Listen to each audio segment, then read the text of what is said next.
Chicken పచ్చడి ఎలా చేయాలి అమ్మ అని అమ్మకి కాల్ చేస్తే కంప్లీట్‌గా ప్రాసెస్ చెప్పింది. ఇప్పుడు చేసేద్దాం. ముందుగా చింతపండుని నానబెట్టుకోమన్నది. ఆవాలు, జీలకర్ర వేయించి మిక్సీ పట్టి పక్కన పెట్టుకోవాలి. నెక్స్ట్ 2 మీడియం సైజు టమాటాలను కట్ చేసుకోవాలి.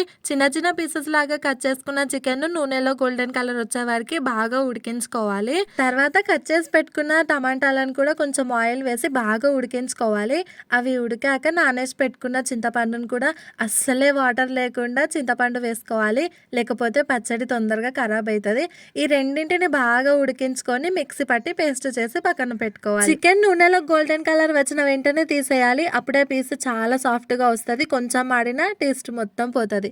తర్వాత చికెన్ ఉడకబెట్టుకున్న నూనెలోనే మనం ఫస్ట్ పేస్ట్ చేసి పెట్టుకున్న టమాటా చింతపండు పేస్ట్ని వేసి ఒక 5 నిమిషాలు గడుపుతూ కొంచెం ఉడకనివ్వాలి. ఆ పేస్ట్ నూనెలో బాగా ఉడికినాక మనకు సరిపడా కారం, ఉప్పు, ముందే పొడి పెట్టి పెట్టుకున్న ఆవాలు, జీలకర్ర పొడి ఈ 3 వేసి బాగా కలుపుకోవాలి.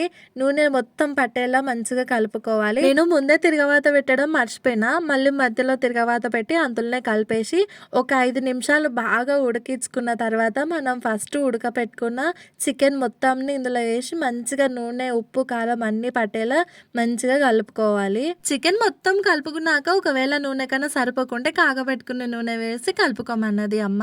ఈ చికెన్ పచ్చడి కంప్లీట్ ప్రాసెస్లో టమాటా ఇంకా చింతపండు ఫ్లేవరే చాలా బాగుంటుంది. దానివల్ల చికెన్ గ్రేవీ వస్తుంది కాబట్టి పచ్చడిలో టమాటా వేసి ఇంకేనండి ప్రాసెస్. చికెన్ పీస్ చాలా సాఫ్ట్గా చూస్తేనే టెంప్టింగ్గా అనిపించే మా అమ్మ స్టైల్ చికెన్ పచ్చడి రెడీ.